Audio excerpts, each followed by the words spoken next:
There you go. Last review for the week is going to be The General of Izril, The Wandering In, book number 6, written by Pirate Abba, and because it's the audiobook version and is out only, it's also read by Andrea Parsnow. It is 34 hours. It is 1 credit, or $51.99 as of this recording. And this is the audiobook version only, so there is no ebook out at the same time, and it's really weird for me to have that happen. Usually it's the other way around when the ebook comes out first, or simultaneously. It's very rare that the audiobook is only out and the ebook has not been published, because authors make more money generally from their ebooks. Okay, here is the novel description, or the audiobook description, as it may be. Clowns, goblins, and Erin Solstice. Not all in the same place, mind you. Erin Solstice trusts a lot of people, even some lost Redfang survivors of Esthelm. But can she handle being friends with goblins when every hand is turned against her and the tribes are on a rampage? Liscor is in the path of the Goblin Lord's inexorable march north, and the Fangs and the fates of Rags, Garen Redfang, and Tremborag's goblin tribes are all tied to an impending war. Who will survive? Tom the Clown is facing demons in Rhir, while Zel Shivertail is facing Wall Lord Ilvriss in an uncertain future. Faced with the nod of the Necromancer's return, who can the two drakes turn to? Contains bonus content and exclusive account of the second Antinium War by famed writer Krsysl Wordsmith. Okay, that description does a fairly decent job of telling you the major arcs in the story. This is a review, again, of the 6th book in the Wandering series. Again, this is the audiobook version because nothing else is available at the time of this review. So it is what it is. So it's a little bit different this time around. I'm going to review not just the content, but also the narration, which is again done by Andrea Parsnow. On the issue of story content, if you've read the other 5 books in the series, you're going to like this one too. There's no question about that. It continues the slice of life serial nature of the series with multiple narrative story arcs for different characters set in a variety of locations. But all the characters have been previously introduced in the series, so there's no new characters.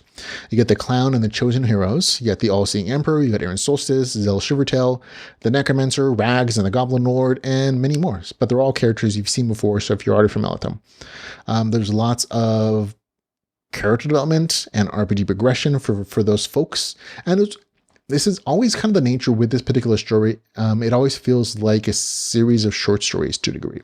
And what I mean by that is that because there are different perspectives and there are different arcs, and it kind of jumps around between different parts of this world, each one of those little arcs kind of feels like its own little tale, like its own little short story, and they're collected together.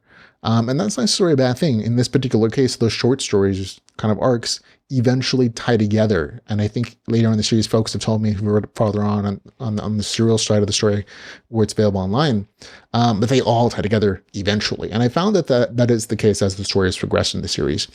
But it always still feels like, oh, these are just like mini arcs that you can enjoy as a serial nature. So that still continues on, and I've enjoyed most of them. But just like a serial, like a short story collection, each individual arc is kind of varies to how much you like it. For me, I enjoyed most of the arcs. I enjoyed most of the characters that the author introduced and develops, but I just can't like all of them. I don't like some of them. For me, the Clown one, and those Chosen Heroes, when they're outside of the war, especially in this book, I just didn't care for it. I didn't, and I can't help it. I don't like the Clown. I don't like that arc. I like elements of it. Like some of it was really cool. And maybe it's because the narrator does such a good job of making the Clown and his I want to say schizophrenic or multiple personality kind of voice in his head so creepy. That it just really rubbed me wrong, and just like, oh, okay, I kept listening to him like, okay, I'm gonna go through this. I love the narrator's voice. I'm just gonna push it, but she does such a good job of making those voices so creepy and annoying and grating, which is part of the arc. That I just couldn't like it, unfortunately. I should say I liked the other arcs and the other stories a little bit better than the other characters. But that's just me. That whole section with the Clown and the Chosen Ones and that part of the kingdom with his with his issues with his personality and the voice in his head. Just like, I don't know, it just didn't work for me. But that's like the only part I didn't like. And it has nothing to do with the narration. It was just a combination of like that voice sounding so creepy and so grating that it bugged me. But that also is like a plus for the narrative because she did such a great job. There you go. But again, if you like the series, if you like those other characters, you'll probably like this. It meant that most of the listeners who write reviews have said, "Oh, this is great. I love this series. I love how it keeps going." And me, I still liked it. I really did. Like the rest, like 90% of it, is just like it great on its own. It's just that last bit kind of took it down a notch for me, unfortunately. But still, a very good story even for me. On topic of narration, could not have been better. I give the narrator a 9 out of 10 easy. And I'm saying this as somebody who's tried to do narration for his own books and who's practicing now just as a side thing, just because I have the equipment for it. So I'm like, oh, I'll give narrating a try, like a lot of authors try to do it. And once I started doing it, I was like, oh man, this is tough. Like it's hard to get consistent voices and have a variety of voices and to emote. And I'm like, I found a lot of like interesting challenges for me to like work on, but at the same time, working on it makes me appreciate just how amazing this narrator is. And Andrea is just like top-notch performer. Like she really is. She has a plethora of voices. She does male voices, female voices, character voices. She's a huge range of tones and pieces, and she emotes so well. I was seriously jealous listening to this because I was like, man, I can't do this well.